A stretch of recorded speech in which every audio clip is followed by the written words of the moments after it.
में पा जाएगा। इसलिए जहां पर पहुंचे हो 101% लगाओ। सामाजिक समस्या की परिभाषा यदि 3 लाइन छूट गई है तो रट लेना, ये मेरे समझाए बिना नहीं याद होगा। हर बुक में है, इससे दूसरा नहीं मिलेगा, लेकिन दिमाग में नहीं घुसता। 5 मिनट एकदम अवेयर हो जाओ मैं जो समझाना चाह रहा हूं। पहला क्या है? नियमहीनता की पहली दशा विचलित व्यवहारों में वृद्धि। दूसरी दशा सांस्कृतिक लक्ष्यों को संस्थागत साधनों द्वारा प्राप्त करने का प्रयास नहीं किया जाता। समझ में तो आ नहीं रहा होगा। सांस्कृतिक लक्ष्यों को संस्थागत साधनों द्वारा प्राप्त करने का प्रयास नहीं किया जाता। ओके, पॉइंट नंबर 3 बोलो ना। समाज की नियम व्यवस्था एवं आदर्श व्यवस्था लड़खड़ा जाती है। लिखे होगे, समाज की नियम एवं आदर्शात्मक व्यवस्था लड़खड़ा जाती है। सब पॉइंट एक दूसरे से जुड़े हैं। समाज की नियम एवं आदर्शात्मक व्यवस्था लड़खड़ा जाती है। समाज की नियम एवं आदर्शात्मक व्यवस्था लड़खड़ा जाती है। फिर सामाजिक मूल्यों की अवहेलना होने लगती है। सामाजिक मूल्यों की अवहेलना। फिर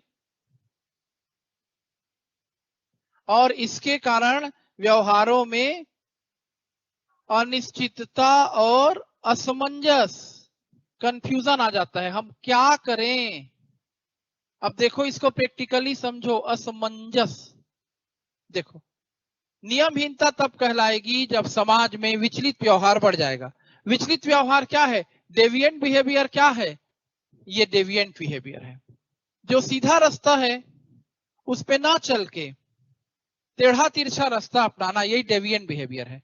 जैसे हमारा सांस्कृतिक लक्ष्य है विकास, आर्थिक विकास, है कि नहीं?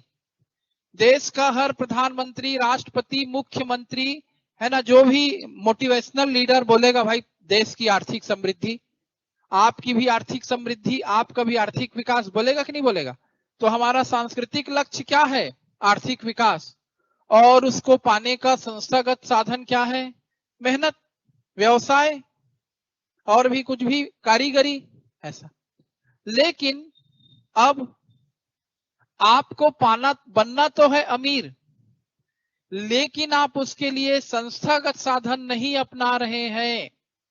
अमीर बनने के लिए आप करप्शन कर रहे हैं, अमीर बनने के लिए स्मगलिंग कर रहे हैं, अमीर बनने के लिए चोरी कर रहे हैं, अमीर बनने के लिए बेईमानी कर रहे हैं, अमीर बनने के लिए नकल कर रहे हैं। क्या क्या नहीं कर रहे हैं?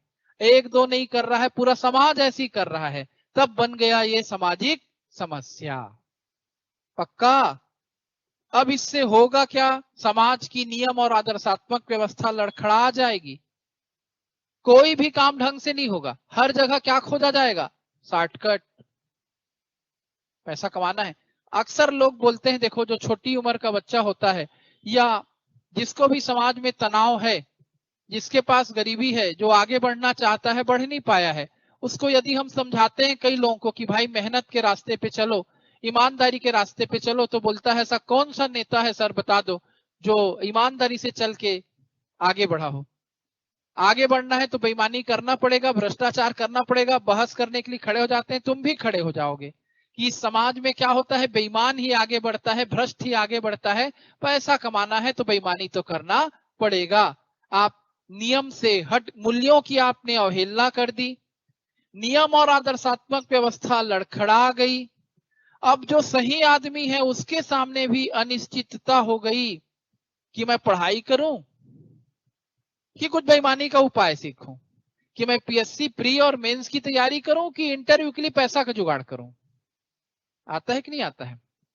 और आपको लगेगा यदि यही ज्यादा रह गया, अभी भी हम लोग सिखाते हैं, होते रहता है इंटरव्यू में, हो सकता है गड़बड़ी भी हो जाए, किसी को ज्यादा नंबर भी मिल जाए, लेकिन तुम्हारे मेंस के नंबर के साथ गड़बड़ी नहीं होगी। कभी हुआ भी? जब ऐसा हुआ तो समाज में और तनाव था। फिर आरटीआई आया, सूचना का अधिकार लोग अपनी कॉपी को निकाल सकते हैं, तो मेंस के नंबर को भी परिवर्तित नहीं करते। तो आदमी एक किस में चल रहा है, नियम और आदर्श में चल रहे हो, पढ़ रहे हो, पढ़ लिख करके नौकरी पाएंगे, ऐसा मन में क्या है, विश्वास है। पीएससी नहीं निकला तो व्यापम, व्यापम नहीं निकला तो एसआई, एसआई नहीं निकला तो पटवारी, कुछ तो कर लेंगे। और यदि सब कुछ जुगाड़ से होने लगेगा तो ना पढ़ने की जरूरत ना लिखने की, पूरा समाज अस्त व्यस्त हो जाएगा। दोनों में हमेशा संघर्ष चलता है समाज में, अच्छी शक्तियों में और बुरी शक्तियों में। यदि बुरी शक्तियां आगे बढ़ रही हैं तो नियमहीनता, उसको रोकने के लिए समाज की अच्छी शक्तियों को भिड़ना पड़ता है। आरटीआई लाते हैं, हड़ताल करते हैं, रैली निकालते हैं, भ्रष्टाचार के खिलाफ केस दायर करते हैं, कुछ कुछ करते हैं जब समस्या बढ़ती है तो। और जब समस्या बढ़ी रहती है तो ऐसा दिखते रहता है। देश में करप्शन एकदम एक्सट्रीम पे था, अभी देखो करप्शन करने वालों के बुरे दिन से चल रहे हैं, इसके घर छापा, उसके घर छापा, एंटी करप्शन ब्यूरो, ईडी, रोज आप सुनते रहते हो। तो कुछ तो डर और दहशत पैदा होगा सरकारी कर्मचारियों के मन में, भावना आएगा खासकर अधिकारियों के मन में, कितना कमाएं, कहीं छापा मत पड़ जाए, इसलिए चुपचाप कुछ तो ठीक से करो, कुछ तो अंतर आएगा।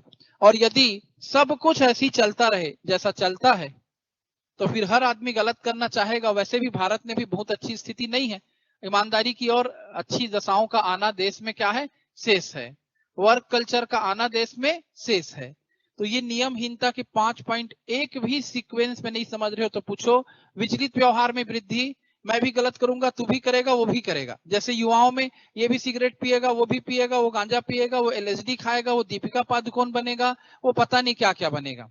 पंजाब में उड़ता पंजाब बन जाएंगे, एक नहीं सब ऐसी करेंगे। विचलित व्यवहार, पैसा पा गए हैं सब पंजाब वाले, जमीन बेच के खटिया लगा के बैठ गए हैं, न सांस्कृतिक लक्ष्य है न साधन है, वहां और खतरनाक स्थिति। नियम और आदर्श की तो बात ही छोड़ दो, ऐसा था फिर पंजाब को सुधारा जाएगा, समस्या के हल पे जाएंगे, सामाजिक मूल्यों की अवहेलना हो जाएगी, हर व्यक्ति अनिश्चितता और किसमें जिएगा, असमंजस में। आपको यदि जरूरत लगती है तो और समझाओ, नहीं तो मैं आगे बढ़ रहा हूं, लिख लोगे। अब लिखिए नियमहीनता के बारे में दुर्खिम के विचार।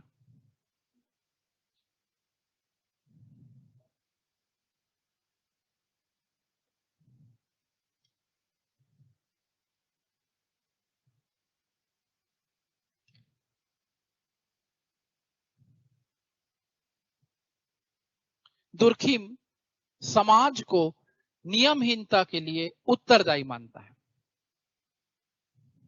अंडरलाइन करो, दिमाग में लिखो, कॉपी में लिखो। दुर्खिम नियमहीनता के लिए किसे उत्तरदायी मानता है, समाज को।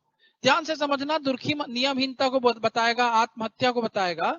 वो क्या, उसका थीम क्या रहता है हमेशा, कि भाई व्यक्ति जिम्मेदार नहीं है, कौन जिम्मेदार है, समाज। कोई आत्महत्या कर लिया तो उसको दोषी मत ठहराओ, वो सुसाइड कर लिया, बेकार आदमी था, नहीं भाई, इतने सारे लोग मिलके एक आदमी को बचा नहीं पाए, हम इतने सारे लोगों के बीच में उसको एक अपना नहीं मिला, तब तो बेचारा मैं दुनिया से अकेला हूं, ये दुनिया, ये महफिल मेरे काम की नहीं करके निकल लिया। समझ रहे हो, ये अलगाव में भी पढ़ेंगे। तो दुर्खिम ने कहा कि समाज की जितनी समस्या है, व्यक्ति से ज्यादा उन सब समस्याओं के लिए समाज ही जिम्मेदार है। तो दुर्खिम ने नियमहीनता के लिए किसे जिम्मेदार कहा, समाज को। एकदम क्लियर, आगे बढ़िए। दुर्खिम के अनुसार जब समाज में ऐसी स्थिति पैदा हो जाए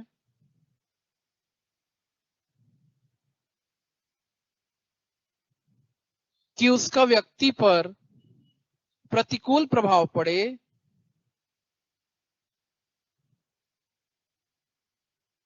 दुर्खिम के अनुसार जब समाज में ऐसी स्थिति पैदा हो जाए कि उसका व्यक्ति पर प्रतिकूल प्रभाव पड़े, जिससे वह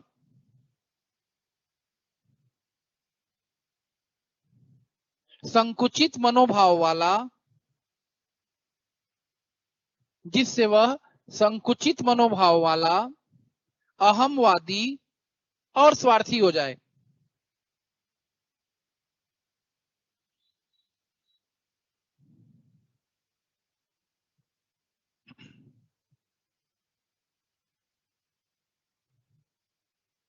तथा समाज के मूल्यों